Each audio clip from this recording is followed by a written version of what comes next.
Hello students, welcome back to my channel. My name is Palak. So आज हम बात करने वाले हैं ब्लड डिसऑर्डर्स के बारे में। तो चलिए हम शुरू करते हैं। तो यहाँ पे है ब्लड डिसऑर्डर्स। तो जैसा कि हमको पता है, यानी कि ब्लड डिसऑर्डर्स क्या हुए, डिसऑर्डर्स ऑफ ब्लड, है ना। यहाँ पे हम बात कर रहे हैं अनीमिया की। अनीमिया में क्या होता है कि जैसे लॉस ऑफ आरबीसीज और लो आरबीसी काउंट, मतलब कि इसमें आरबीसीज का जो है लॉस होता है, या तो आरबीसीज का काउंट क्या होता है, कम होता है। और एक ऐसी कंडीशन होती है जिसमें कि डेफिशिएंसी होती है oxygen carrying capacity of the blood due to diminished erythrocyte mass. ठीक है। और इसके कॉजेज़ जो हैं आपके बहुत सारे हो सकते हैं। तो उनमें से कुछ कॉजेज़ की बात हम अभी करेंगे। सबसे पहला इसका कॉज आता है erythrocyte loss. That it can be due to the bleeding और वुंड। अगर किसी को कहीं चोट लग गई है, ठीक है, ब्लीडिंग हो रही है, तो क्या होगा, जो हमारा आरबीसीज रहते हैं, हमको पता है ब्लड हमारा क्या होगा, निकल जाएगा हमारी बॉडी से, है ना। वो लॉस हो रहा है ब्लड, तो उस कंडीशन में भी ये होता है।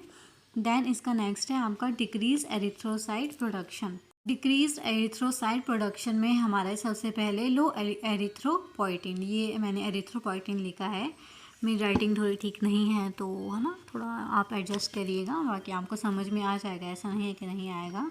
बाकी मैं आपको समझा के कर रही हूँ तो आ जाएगा समझ, है ना। आप मेरी वर्डिंग को अच्छे से सुनिए, उनको लिखिए, कॉपी में नोट करिए, ठीक है।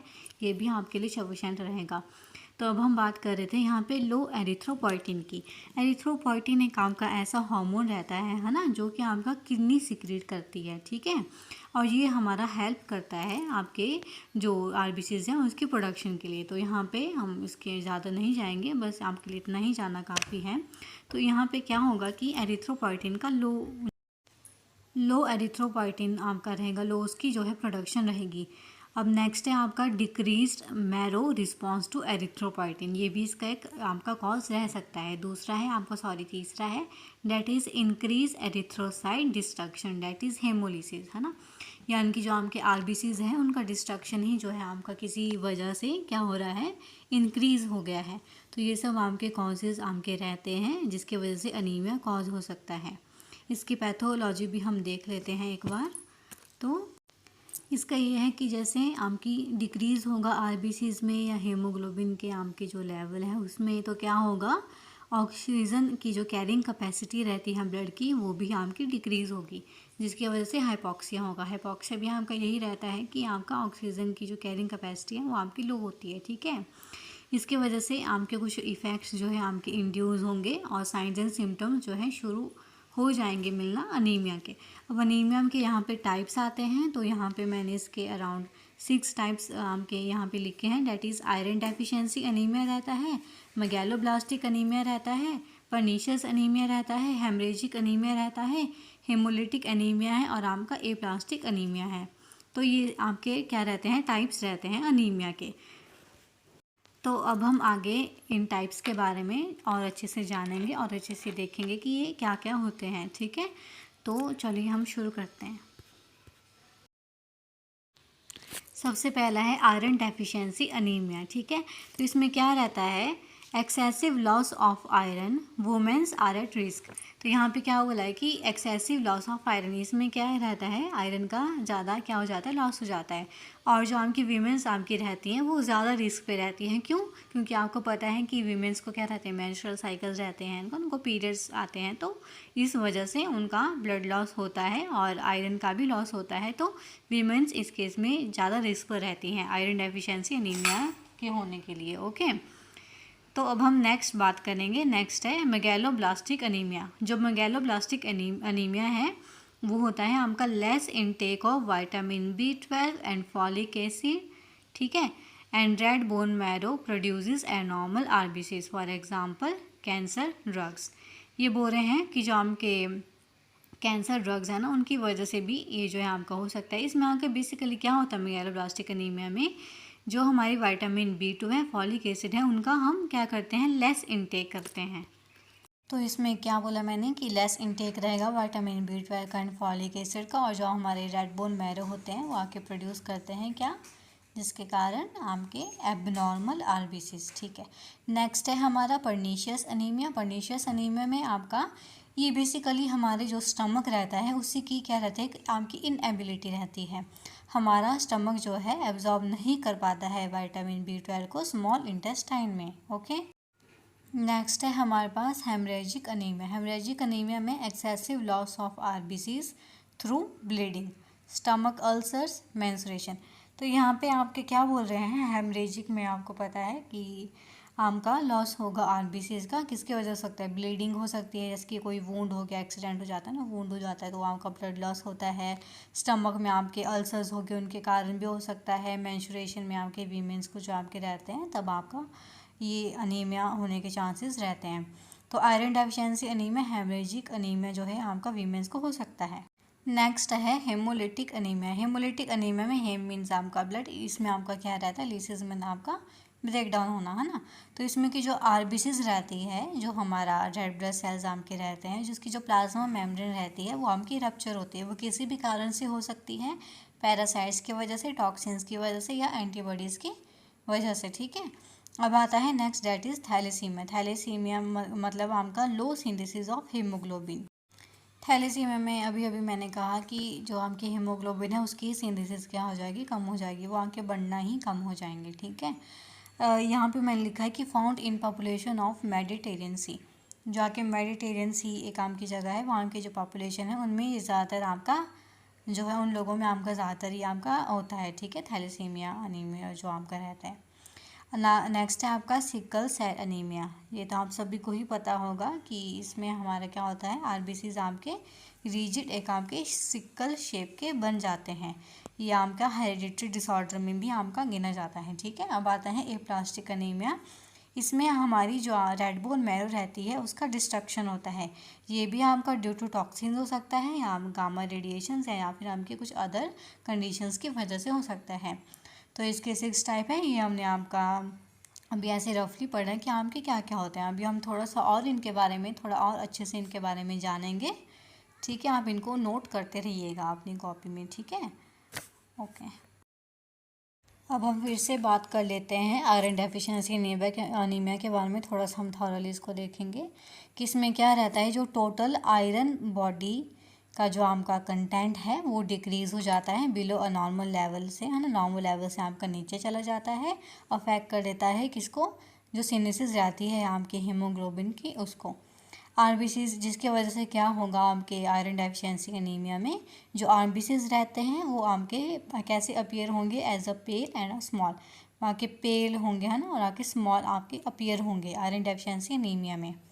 इसके क्लिनिकल मैनिफेस्टेशंस अगर हम देखें, अगर हमने जानना हो कि किसको आयरन डेफिशिएंसी अनीमिया हो रहा है, उसके सिम्टम्स आपके हम अगर बात करेंगे ना, आपको किसी को जानना होगा तो क्या होगा आपका, क्वाइलोनिकिया। क्वाइलोनिकिया मतलब आपका स्पून शेप नेल्स। किसी पर्सन अगर आपका सफ़र कर रहा होगा आयरन डेफिशिएंसी एनीमिया में तो उसके नेल्स स्पून शेप के हो जाएंगे। दूसरा है हमारे पास पिक्का। इसमें क्या होगा कि craving to eat unusual substance, कुछ अनयूजुअल सब्सटेंसेस को खाने की क्रेविंग आपकी होगी। ठीक है, अब इसकी मैनेजमेंट के लिए है हमारे पास ओरल और पेरेंटल आयरन थेरेपी हम इसके लिए देते हैं। ओरल में आपकी जैसे कि फेरस सल्फेट का हम आपको देंगे, है ना, ड्रग हम आपकी देंगे। दूसरा है आपकी पेरेंटल में आपके डेक्स्ट्रन दैट इज़ इमिफेरॉन और आयरन सॉर्बिटेक्स दैट इज़ जैक्टोवर हम इसमें आपके देते हैं आयरन डेफिशिएंसी एनीमिया को ट्रीट करने के लिए। नेक्स्ट है हमारे पास पर्नीशियस अनीमिया। पर्नीशियस अनीमिया में normal gastric mucosa secretes a substance called intrinsic factor. कि अगर हम बात करेंगे तो जो म्यूकोसा रहता है हमारे स्टमक में वो आपका सिक्रीट करता है एक ऐसा सब्सटेंस जिसको हम कहते हैं इंट्रिंसिक फैक्टर, जो कि ज़रूरी होता है विटामिन आपके जो उसके B12 की आपकी किसके लिए, एब्जॉर्प्शन के लिए, है ना। B12 लिखा है मैंने यहाँ पे, पर B12 होगा यहाँ पे, है ना, करेक्ट कर लीजिएगा इसको। अगर आपका किसी भी तरीके से कोई कंडीशंस आ गई है, कोई डिफेक्ट अगर हो गया है तो क्या होगा कि जो हमारा एब्जॉर्प्शन रहेगी विटामिन B12 की वो आपकी नहीं हो पाएगी, और जिसकी वजह से क्या होगा कि जो हमारी एब्जॉर्प्शन रहेगी विटामिन B12 की वो नहीं हो पाएगी। कुछ ऐसी यहाँ पे मैंने लिखा है, इसको नोट करिएगा, एक्चुअली नोट में डालिएगा कि कुछ ऐसी ड्रग्स रहती हैं जो कि आम के विटामिन B12 की एब्जॉर्प्शन के साथ इंटरफेयर करती है, ठीक है। जैसे कि आम के एस्कॉर्बिक एसिड हो गया, आम का क्या हो गया ये, आम का कॉलजिसिन होगा, नियोमाइसिन हो गया, एक्सेट्रा, है ना, बहुत सारी रहती हैं। अब हम डायग्नोस्टिक इवैल्यूएशन में देखें, अगर हमने जानना हो कि किसी को पर्नीशियस अनीमिया हुआ है तो उसके लिए कौन सा टेस्ट आपका रहेगा, ये आपका मोस्ट इम्पॉर्टेंट है, इसको आप ज़रूर नोट कीजिएगा। That is Schilling test. जो शीलिंग टेस्ट रहता है इसमें आपका क्या किया जाता है, आपका एब्जॉर्बेंस को चेक करने के लिए विटामिन B12 की, इसमें क्या किया जाएगा, आपकी रेडियो एक्टिव विटामिन B12 को आपका ओरली इंजेस्ट किया जाएगा पर्सन में, ठीक है, जिसको हमने चेक करना है। और 24 आवर में जो है आपकी कुछ पीरियड बाय पीरियड आपका क्या किया जाएगा, यूरिन कलेक्ट किया जाएगा और ये देखा जाएगा कि कितना जो है आपका अपटेक हुआ है विटामिन B12 का हमारी बॉडी में, ठीक है। ये इसके लिए टेस्ट रहता है, शीलिंग टेस्ट। अब हम आगे बढ़ते हैं, नेक्स्ट देखते हैं। अब है सिकल सेल एनीमिया। इसमें क्या होता है, जो आम के सिकल सेल हमने कहा था कि आम के RBCs आम के सिकल शेप के बन जाएंगे, यहाँ पे मैंने बनाया भी होगा, आपको दिख रहा होगा। तो ये आम के स्टक कर जाते हैं हमारे ब्लड वेसल्स में, है ना, ये आम की ईजिली पास नहीं हो पाते हैं, ये स्टक कर जाते हैं, ठीक है। जिसकी वजह से जो आपका ब्लड फ्लो है वो क्या हो जाता है, या तो आपका स्लो हो जाएगा या तो ब्लॉक हो जाएगा, ठीक है। ऑक्सीजन जो है आम की पास नहीं होगी आम के अदर बॉडी पार्ट्स में अच्छे से, ठीक है। तो RBCs containing sickle hemoglobin have shorter lifespan, that is 20 days। अब आपके ऐसे RBCs जिनकी क्या हो गई है, जो आपके सिकल शेप के आपके बन गए हैं, है ना, वो आपके ज़्यादा दिनों तक जो है सर्वाइव ही नहीं कर पाते हैं, ठीक है। उनका लाइफ स्पैन आपका अराउंड 20 डेज़ रहता है। इसको भी आप नोट कर लीजिएगा, पूछ सकते हैं कि सिकल जो आपके RBCs रहते हैं उनका लाइफ स्पैन कितना रहता है, डैट इज़ 20 डेज़, ठीक है। इसकी वजह से आपको मैंने बोला कि आपके स्टक कर जाते हैं ना, स्टक कर जाएंगे आपके ब्लड वेसल्स में, तो क्या होगा, आपको पेन होगा, है ना। जैसे कि आपका एग्जांपल है, यहाँ पे चेस्ट पेन हो सकता है, एब्डोमेन पेन हो सकता है, जॉइंट्स पेन हो सकता है, विजन की प्रॉब्लम्स आपको अकर हो सकती हैं, ठीक है। देन आपका है डिलेड RBCs ग्रोथ, जो RBCs की ग्रोथ होगी वो आपकी डिले होगी, ठीक है। अब है आपका next one, that is thalassaemia. Thalassaemia मैंने आपका कहा था कि इसमें जो आपका रेट ऑफ प्रोडक्शन रहेगा आपका हीमोग्लोबिन का, ठीक है, वो आपका क्या हो जाएगा, डिक्रीज़ हो जाएगा। इसमें आपकी जो सिंथेसिस थी हीमोग्लोबिन की वो आपकी डिक्रीज़ हो जाएंगी। थैलेसीमिया आपका 2 टाइप का रहता है, alpha thalassaemia and beta thalassaemia. Alpha thalassaemia किसकी वजह से होता है, results due to change in genes for alpha globin component in haemoglobin, जो कि आपका किसकी वजह से अकर हो सकता है, या तो आपका म्यूटेशन की वजह से या तो मलेरिया की वजह से। It is commonly inherited in a Mendelian recessive fashion.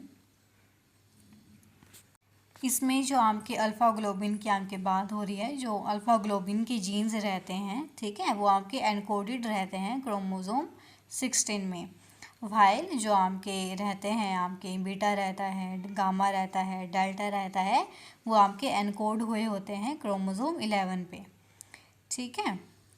अब आता है आपका बीटा थैलेसीमिया।